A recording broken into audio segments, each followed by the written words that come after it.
And here we go. This is the first video of the Playing with Subscribers series. Finally, took me quite a lot of time to find someone that wanted to play, but in those days I gained a lot of subscribers and looks like some game want to play with me. This is actually the second game we played.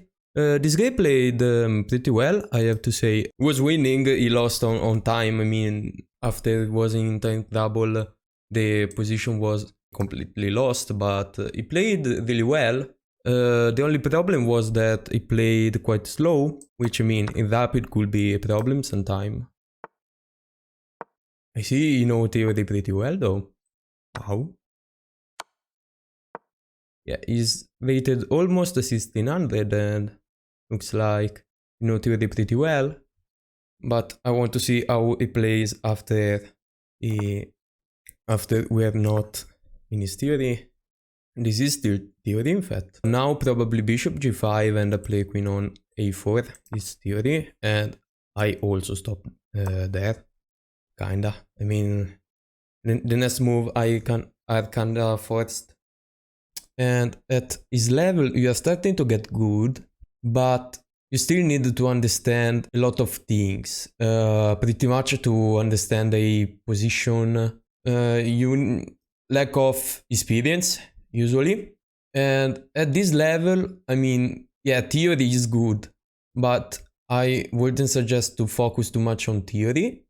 I would suggest instead to focus on understanding a position better, and which that mean instead of studying all this move, let's say you reach a similar position, a position similar like this, instead of study the moves, you should try to understand by yourself what should I do now. For example, now I put this knight there, and I might threaten this knight in the future. I might threaten to push the bishop away. The biggest threat now is that I'm attacking the knights 2 times. So he has 2 moves. Put the knight away, taking, yeah, they moves. Or bishop on d7 is also logical. Now, if I remember correctly, yeah, I take with the bishop. Yeah, I mean, it's logical that you take with the bishop, because if he takes, you take the bishop. So if you take the bishop, you're going to take back with the knight. And now he has to go back with the bishop, defending the knight. Or can play knight on e7. Yeah, now he's playing well. Nothing wrong with what he's doing. And probably should take up to the knight first. Now that I'm thinking about that. But yeah, it's not a problem. What can I do now? I'm thinking f4. f4 looks good, but I also have to remember that he can take there. Can he? No, I can't, because I take the bishop. So f4 looks good. Instead of playing f4, no, I want to play f4. Yeah, but after f4, yes, good position. So yeah, maybe not f4. Maybe take and go back with the queen. Or just retreating the bishop would be a move. Yeah, there are a lot of moves. f4 is interesting. The problem is that after that, yes, bishop, queen on h4, and I don't know what to do. So let's just play knight on f3, which should be the most logical one. And if you take now, I'm going to take with the knight. If you play a6, which is a really logical move, I'm going to take with the bishop, and I put the queen on c2 probably. And my point is that his bishop is kinda stupid, it's not doing that much, so maybe could be reasonable also bringing the bishop back. And then I have more space, so I can try to do something with that in the future, maybe. Probably rook on c1 is fine. He plays bishop on b5, attacking the rook, just put the rook on e1, at the end of the day I want the rook on e1. Might be a plan in the future to put the knight on g5. So yeah, till now he's playing pretty well. And we are even in time, because I was trying to find the best move. I don't know if knight on f3 is the best. And you see, I'm not a theory god. I worked more on the understanding a position, understanding what the position requires, and the difference between that and knowing theory is that even if I don't know theory, I can still play decent moves.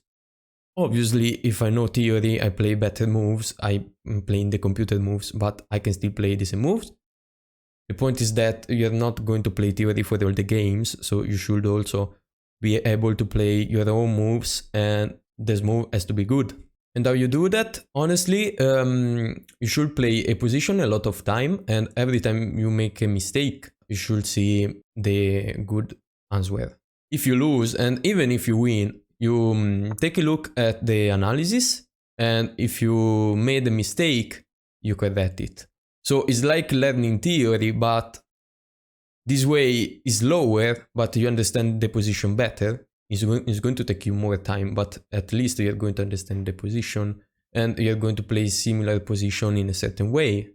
So you're going to play better in general. So he plays rook on e8. It makes sense.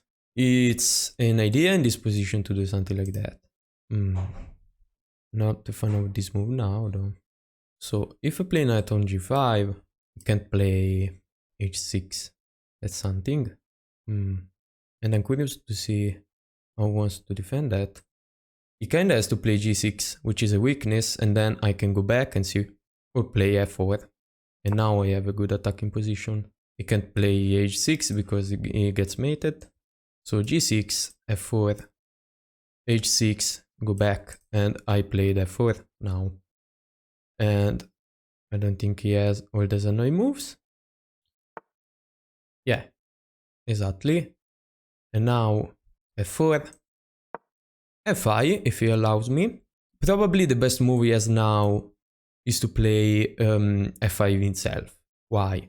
Because if I take en passant, he just open his line for this rook and this pawn become weak.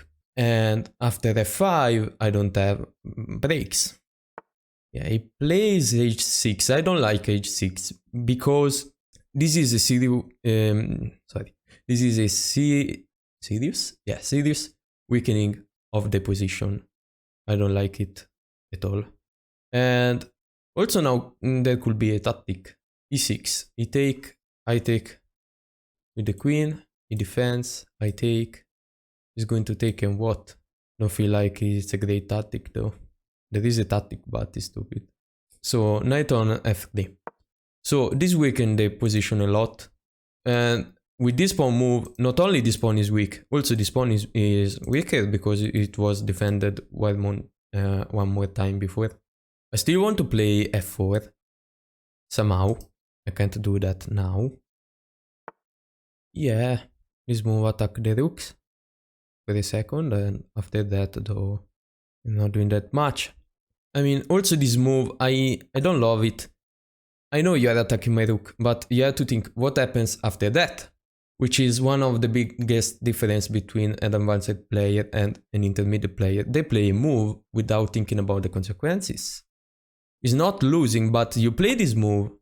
I moved my rook. I mean, it's not that my position is worst, but this now is a weakness, and you actually lost the time defending this. You could have played something else without losing the time. Now I'm really thinking about playing knight on g5. Just took that and f5, which looks really good now. You can play queen on g3.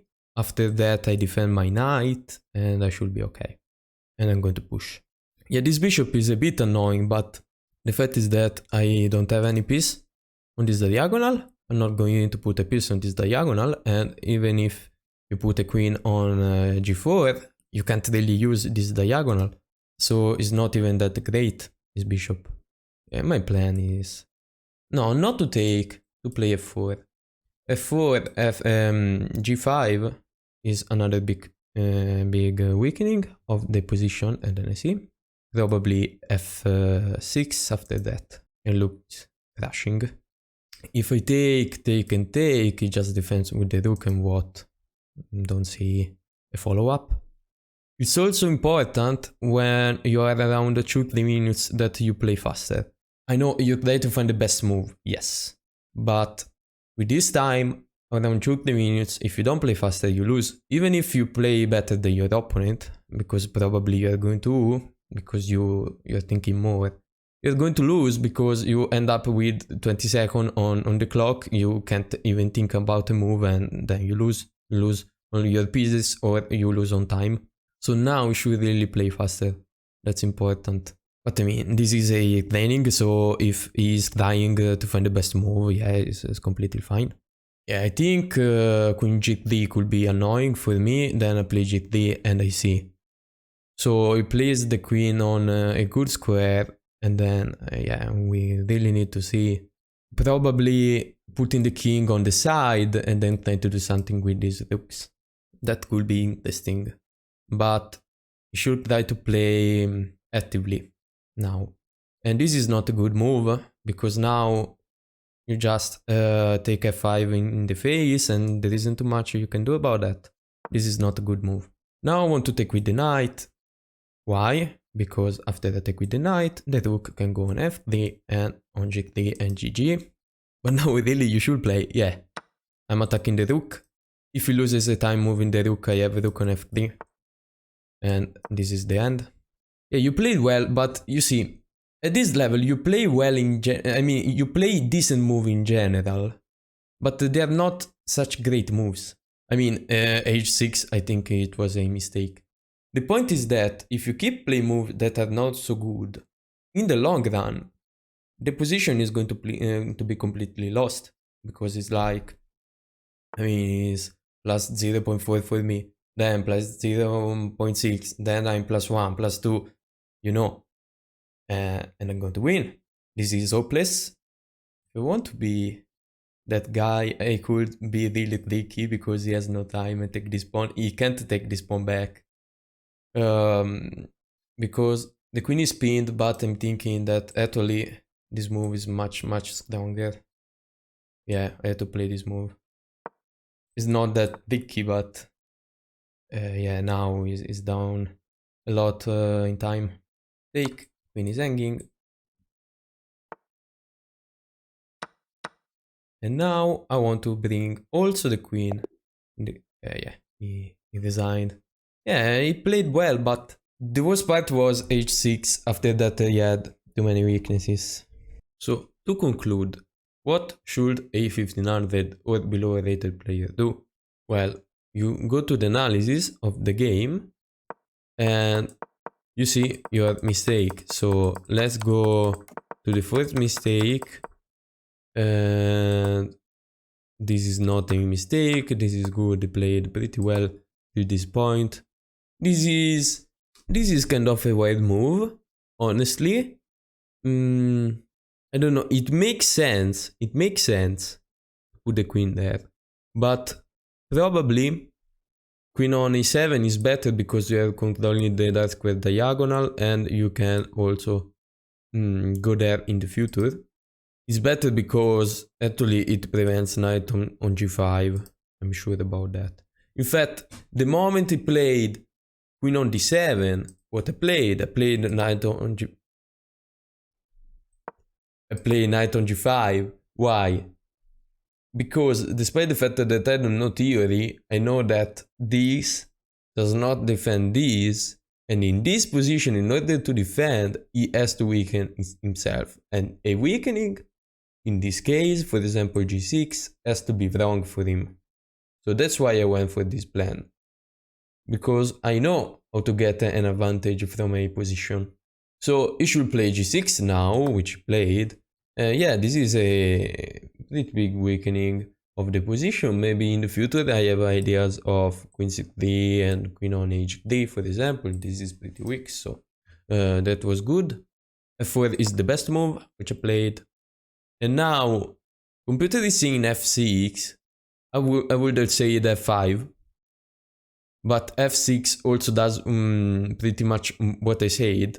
If you play f6, your opponent kinda has to do something, otherwise you're going to take back, and you just open the file. And if you open the file for your rook, you have no problem.